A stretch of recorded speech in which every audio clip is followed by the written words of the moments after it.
നിങ്ങൾക്ക് യൂട്രസിൽ മുഴയുണ്ട്. ആ മുഴ അവിടെ ഇരുന്ന് ഇപ്പോൾ ചൊട്ടിപ്പോകാൻ പോവാ.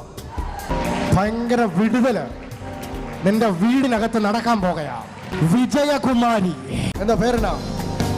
അമ്മയുടെ പേര് വിജയകുമാരി. വിജയകുമാരി, എന്റെ മക്കളെ ഓർത്ത് ഭയങ്കര ഭാരത്തോടെ ഇവിടെ ഇരിക്കുന്നത്.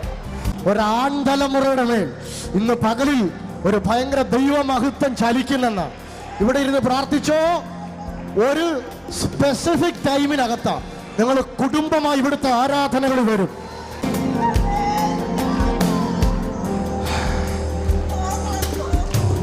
അനൂപ് അമ്മയുടെ മകനാണ്, മൂത്തമാണ്. അടുത്ത ആഴ്ചകളിൽ ഇവിടെ കൂട്ടസാക്ഷ്യങ്ങളായിരിക്കും. മെഡിക്കൽ റിപ്പോർട്ടുകളുമായിട്ട്. അമ്മയുടെ പേര് വിജയകുമാരി എന്നാണ്. അമ്മ ശൂരനാടെന്നാണ് വരുന്നത്. അമ്മയ്ക്ക് ശാരീരികമായിട്ട് ഒരുപാട് പ്രയാസങ്ങളുണ്ടായിരുന്നു.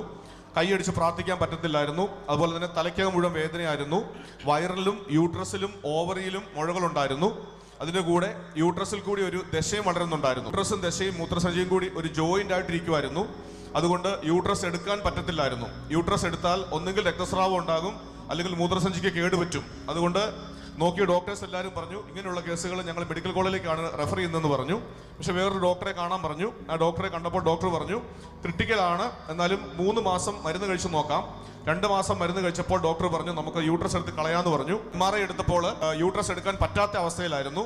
അപ്പോൾ ഡിയാൻസ് ചെയ്യാമെന്നും രക്തസ്രാവത്തിന്റെ മരുന്ന് കഴിക്കുന്നത് കൊണ്ട് അത് നിർത്തി 3 ആഴ്ച കഴിഞ്ഞ് ചെല്ലാൻ പറഞ്ഞു. മയക്ക് ഡോക്ടറെ വരെ കണ്ടു. അതിനുള്ള കാര്യങ്ങളെല്ലാം അറേഞ്ച് ചെയ്തു. അതായത് രമണി എന്ന് പറഞ്ഞൊരു അപ്പച്ചി ഇവിടെ വന്നിട്ട് ഈ സഭയെ പറ്റി പറയുന്നതും ഈ സഭയിൽ കടന്നു വരാനിടയായതും, ഇവിടെ വന്നതിന് ശേഷം ജസ്റ്റിൻ പാസ്റ്റർ ഈ അമ്മയുടെ പേര് വിളിച്ച് മുമ്പിൽ കൊണ്ടുവന്ന ആ വിഷയത്തിന് വേണ്ടിയിട്ട് പ്രാർത്ഥിച്ചു. അമ്മയുടെ മകന്റെ പേരും വിളിച്ചു. ഇവിടെ വന്ന് പ്രാർത്ഥിച്ചതിന് ശേഷം പിന്നീട് പോയിട്ട് സ്കാൻ ചെയ്തപ്പോൾ ആ മുഴയുമില്ല, ആ പ്രശ്നങ്ങളും ഇല്ല, അത് പൂർണ്ണമായിട്ട് സൗഖ്യമായി. അതുപോലെ തന്നെ ഈ അമ്മയ്ക്ക് തൈറോയിഡിന്റെ പ്രശ്നം ഉണ്ടായിരുന്നു. അതിനു വേണ്ടിയിട്ട് പ്രാർത്ഥിച്ചു, പൂർണ്ണമായിട്ട് വിടുതൽ കിട്ടി. അമ്മയുടെ കയ്യിൽ അതിനുള്ള എല്ലാ മെഡിക്കൽ റിപ്പോർട്ടുകൾ, സ്കാൻ റിപ്പോർട്ടുകളെല്ലാം ഉണ്ട്. അതുമായിട്ടാണ് അമ്മ വന്നിരിക്കുന്നത്.